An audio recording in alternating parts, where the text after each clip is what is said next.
Hey guys, welcome back to another travel show. Every Monday at 8 p.m. I'm showing my travel experiences here on Twitch actually, but I'm also uploading some parts of it into YouTube, and this is going to be probably one of them. Feel free to subscribe to my channel, leave a comment if you want to have any countries that you would like to cover me next, because I have got so many countries to choose from and so many experiences that it's really hard for me to pick one. And basically the way I'm doing it now is I'm just randomly checking the pictures that I'm uploading for my stock photography, and then I'm like, okay, this one is a cool one, and I want to save the really good stuff for a later time. But yeah, definitely let me know in the comments if you have a specific country that you would like to see on my show. I can give you a quick peek on my quick look on my map here. So these are the things you can choose from basically. So if there's anything that you really would like to see on the show, let me know. And today we're going to talk about South Africa. So South Africa, I've been there for quite a while actually. There's some really cool stuff to do, like the point here in the middle of the desert. That's the Africa Burn. Africa Burn is a festival that's pretty much the same as Burning Man in America, just a bit smaller. It's not 150,000 people or so, it's just like 15 or 20,000 people. But because of the fact that it's smaller, it's actually, people like it more. I've met a lot of people that have been to both festivals and they all say Africa Burn is much nicer. And today I'm gonna focus on another part, and it's basically this one here. It's not that super known. So, you know, the garden route, for instance, which runs along the southern coast here. That's a pretty famous spot for tourists. It's a very nice route that you can take, like a coastal road. But there's a little bit of a off the beaten path destination in Graaff-Reinet. It's called the Valley of Desolation. So this will be the second part that I'm going to show you. And the first part, I think it's not even on the map here. It was somewhere along this road, I think. The first thing that I'm going to show you. And that's it's a wildlife sanctuary where you can see cheetahs and lions as well. It's called Cheetah Project. And this will also be the first thing I'm going to show you. Let's get you full screen for that. Welcome to Graaff. Sorry, that was the wrong screen. So it's in the middle of nowhere, basically. The road that I was just showing you is a very, very empty road. It's a lot of nothing there. But one really cool side trip that you can do, well, it's not really a side trip, it's next to the road nearly, is that Cheetah Project. So you see all these cages and stuff. It looks a bit like a zoo, but it's not really the same.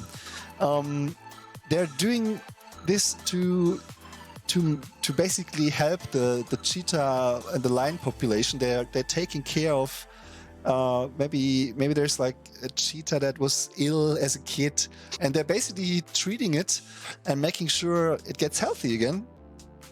And there's very few people going there, very few. So we are actually like a group of 3 of us, and then there were 2 others, I think.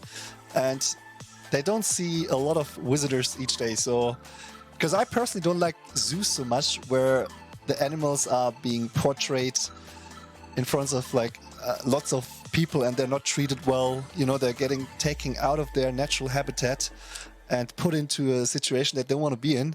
This is different. So they're helping these, in this case, lions, Chuck and Norris, because they had kind of a struggle in their life, and they're getting them to this place to pep them up again.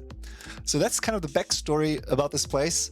Chuck and Norris, this picture was taken when they were young. Now they look a bit different. So this is either Chuck or Norris, I can't remember, but it's a big boy now. I think it's probably Chuck. But you're getting really close to these guys, and of course it's not the same as a safari, you know, but for a safari you have to pay quite a bit of money as well. Not everyone can afford it. And this one is really, really affordable. You pay a small entry fee for the guide, basically.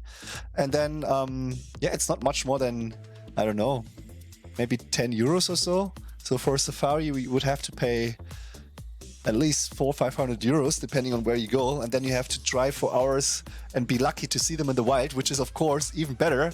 But if you're, maybe you don't have that much time and you really want to see some lions up close, then this place is really cool. And all the money is also going into the place, and they're using it to make sure that these animals have a good life there. Chuck again, or maybe Norris. I don't know.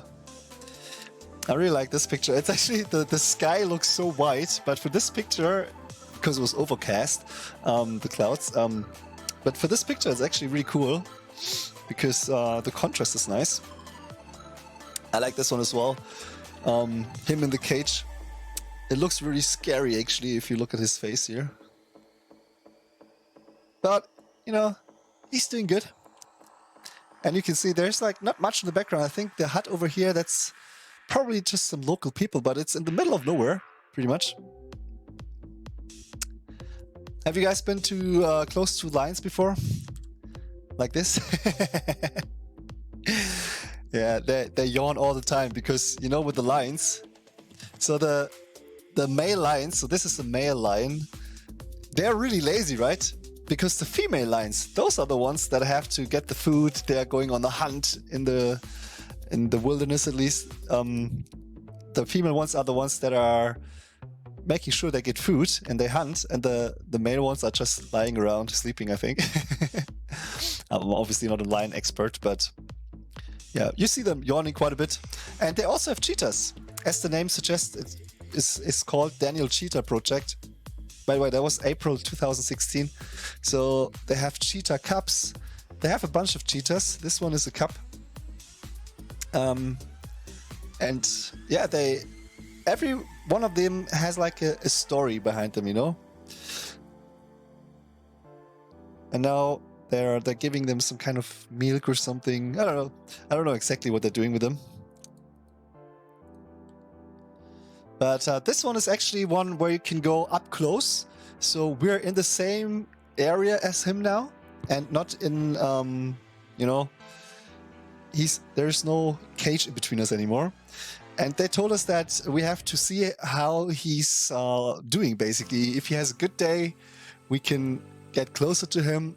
And if they think it's not the right moment, then we were actually not allowed to get closer to him.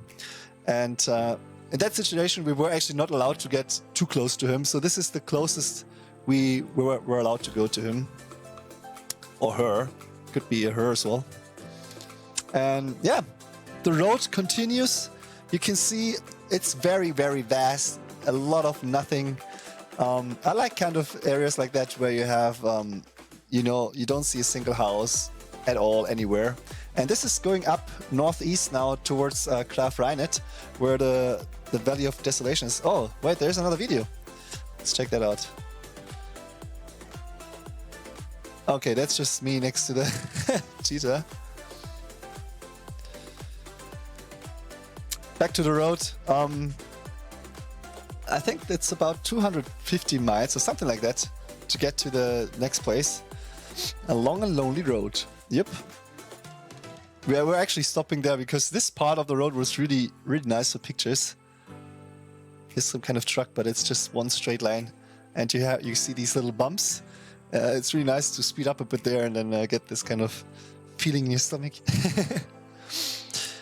Table Mountains. So this could actually already be the Valley of Desolation on the other side, I think.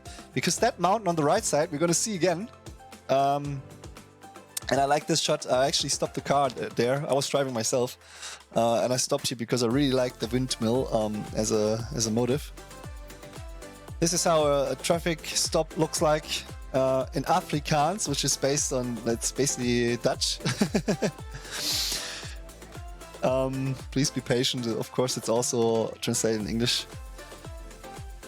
Yeah, this is the mountain that I was talking about. It's very similar to the Table Mountains, you know, in Cape Town. Kind of the same kind of style of mountain. Yeah, this is the Dutch name. Valley van Verlatenet? I don't know. That was not the greatest pronunciation for sure. But Valley of Desolation, it sounds really dark and crazy actually. But it's essentially it's just a bunch of rocks. And that's why you go there. So this is just the way up. This is Graaff-Reinet. Well, it's a town for sure. I don't think it's big enough for a city. I'm not sure. But you have a really nice view down on the town. You can actually drive up there as well, and then just leave the car and go for some hikes. And this is the main attraction. So these, when you Google Valley of Desolation, you will find these rocks, and it's kind of the whole point of going there, to see these rocks. You're not allowed to climb on them, I think, because otherwise I'm sure people would go climb there, because South Africa has one of the climbing meccas. So, but it's a national park as well here, so probably you're not allowed to climb there. A small video of the Table Mountain. So they basically over time they erode and collapse a little bit, and then they form this kind of cylinder shape. You have them in different kinds of the world. In Venezuela as well, with Taima. Yeah, that would be really nice to climb actually, like in between here.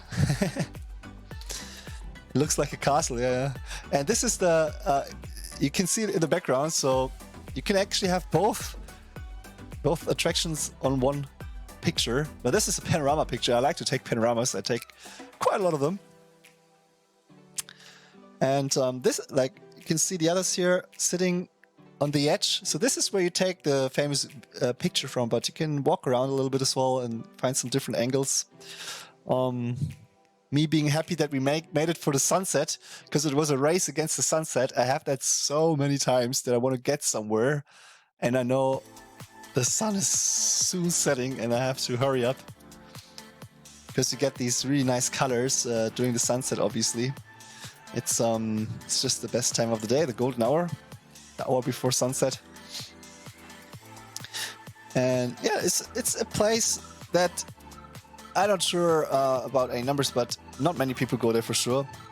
So I thought it would be a nice thing to show to you guys, because yeah, I don't know, have you heard about this place before? Do you know that it exists in South Africa? Probably not, but Garden Route, for instance, everyone heard about, right? And it's quite a bit away from the Garden Route, but you could combine it and do like a loop. Instead of driving back the same time the same way, you can kind of drive up north and then cross on that road that you saw before and back onto the Garden Road or route.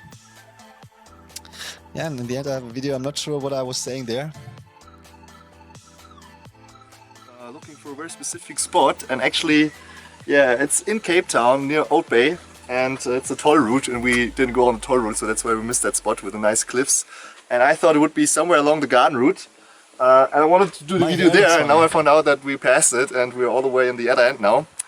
Yeah, so that's why I'm doing the video here. It's the Valley of Desolation. It's 3 hours north of Port Elizabeth, and yeah, it's well, pretty unknown place, I think, but pretty amazing, at least for my personal taste. And nobody's around, and the sun is setting. I think the sun is usually setting over there in the summertime. Now it's winter, so we don't have the great sunset, I forgot about sadly, but it's still great. And yeah, we've done the bungee jump from the Bridge or something, 260 meters, the highest bungee jump